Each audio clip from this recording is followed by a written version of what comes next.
And welcome to the Cinema Mind. इस हफ्ते में एकदम क्रिस्टोफर नोलन सुर्खियों में छाए हुए हैं और वजह भी है, उनकी फिल्म थिएटर में रिलीज हुई टेनेट। लेकिन इतनी यूनिक फिल्में देने के बाद एक ऐसी फिल्म, वैसे बहुत सारी हैं, लेकिन एक ऐसी फिल्म है उनकी जो मुझे लगता है कि बहुत अंडररेटेड रह चुकी है। नाम है इंसोमिनिया।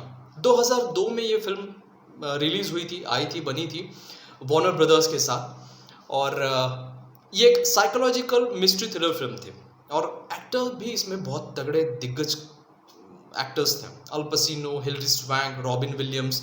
खैर रॉबिन विलियम्स तो हमारे बीच में रहे नहीं, 2014 में उनकी मौत हो गई।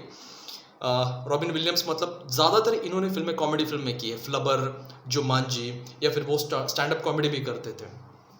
अल पसिनो स्कारफेस, गॉडफादर, और Hillary swank million dollar baby. तो ऐसे दिग्गज कलाकार हैं इस फिल्म में। और स्टोरी अगर मैं बताऊं, मर्डर मिस्ट्री है, साइकोलॉजिकल मिस्ट्री थ्रिलर है और एक मर्डर मिस्ट्री भी है। नाइटम्यूट नाम का एक गांव है, छोटा सा स्मॉल टाउन है अलास्का में, जहां पे समर के टाइम पर 24 आवर्स सूरज रहता है, मतलब सनसेट नहीं होता। और वो जो गांव है उसकी स्पेशलिटी ये है कि छोटा गांव है, वहाँ ज़्यादा कोई क्राइम का इशू नहीं है। छोटे मोटे पेटी क्राइम्स होते हैं, जैसे डोमेस्टिक वायलेंस ले लो, या फिर दोस्तों में थोड़ी बहुत मारामारी ले लो, या बार फाइट्स ले लो।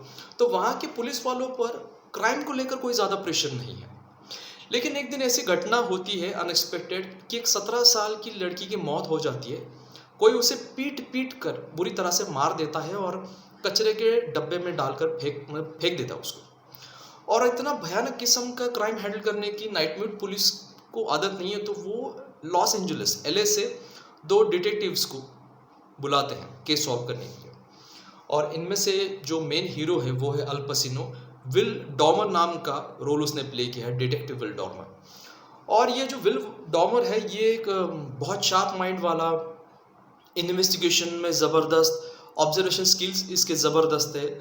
बस डेड बॉडी को देखने के बाद वो क्या हुआ था, कैसे हुआ था, सारा डिडक्शन वो कर लेता है। बहुत शार्प माइंड। और उसके लिए ये केस सॉल्व करना बहुत आसान था। लेकिन उसका एक फ्लॉ भी है, जब वो केसेस सॉल्व करता है एक दिक्कत ऐसी है कि अगर उसे लगता है कि सामने वाला क्रिमिनल सच में उसने वो क्राइम किया है और कायदे कानून के हाथ से वो बच सकता है, तो एविडेंस स्ट्रॉन्ग करने के लिए, उसके अगेंस्ट जो एविडेंस है वो स्ट्रॉन्ग करने के लिए कुछ ना कुछ तो वो तिकड़मबाजी करता है, जो शायद लॉ में फिट ना बैठे। बट उसे एक विश्वास होता है, कन्विक्शन होता है कि बस छोटी सी गलती की वजह से बुरे क्रिमिनल जो है वो जेल के बाहर ना घूमे, वो जेल में अंदर ही सड़ने चाहिए। तो वो कुछ ऐसी तिकड़मबाजी उसने अपने करियर में की है जो उसे ले डूबने वाली है। उस पर एक इंक्वायरी बिठाई गई है इंटरनल अफेयर से, तो वो भी टेंशन है उसे। और उसका जो साथी है, जो उसके साथ आया है, हैप नाम का, मार्टिन डोनोवन ने रोल प्ले किया है, डिटेक्टिव बना है वो भी। तो वो भी उसका साथ छोड़ने वाला है और कुछ ना कुछ उसके अगेंस्ट बताने वाला है, जो उसने ऑलरेडी बताया है। तो वो एक प्रेशर है उस पर, हीरो पर। और ये एक सिंपल केस है जो कॉम्प्लिकेटेड बन जाती है because of some turns and twist. और एक प्रेशर में वो आता है, एक गिल्ट आती है, एक रियलिटी पे वो ग्रिप खो देता है।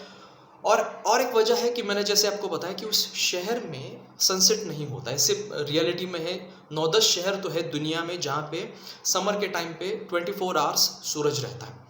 तो जो बाहर से हुए आदमी हैं, जो लोग हैं वहाँ पे, उन्हें शुरुआत में ये एडजस्ट करने में बहुत दिक्कत होती है कि वो रात को सो नहीं पाते। तो इंसोमिनिया वैसे भी उनको लग जाता है, फिर रात में वो सो नहीं पाते। और ये डिटेक्टिव जो हीरो है वो केस भी सॉल्व कर रहा है, ऊपर से उसके ऊपर प्रेशर भी है, रात को वो सो नहीं पा रहा है। और धीरे धीरे रियलिटी के ऊपर से उसकी ग्रिप चली जाती है और एक सिंपल मर्डर केस कॉम्प्लिकेटेड बन जाती है। इमोशनल, साइकोलॉजिकल बहुत सारा इम्पैक्ट उस पर आने लगता है। फिल्म की एक स्पेशलिटी, खास बात यह है कि फिल्म बीच में, मतलब 2 घंटे की फिल्म है, 1 घंटा होने के बाद हमें मिस्ट्री पता चलती है कि मर्डर किसने किया है, और उसके बाद भी हमारा इंटरेस्ट बना रहता है आखिर तक कि क्या होगा आखिर में जाकर। Production design, cinematography, background music, acting, इस सब में ये फिल्म बहुत ज़बरदस्त बनी है, एंटरटेनिंग बनी है। अलग टोन सेट किया है, अलग मूड सेट किया है प्रोडक्शन डिज़ाइन वालों ने, या सिनेमाटोग्राफी जिसने संभाली है उसने। और वैसे तो ये सिनेमाटोग्राफी की वजह से, एक्जॉटिक लोकेशन की वजह से कुछ जगहों पर एकदम खूबसूरत लगती है ये फिल्म। अगर आपने देखी नहीं है तो देख लीजिए, मेरे हिसाब से ये क्रिस्टोफर नोलन की बहुत अंडररेटेड फिल्म है। चलिए, ये वीडियो आपको कैसा लगा ये कमेंट में बताइए, पसंद आता है तो लाइक कीजिए, शेयर कीजिए। चैनल पे आप नए हो या पुराने हो, प्लीज़ चैनल को सब्सक्राइब कीजिए। नमस्ते।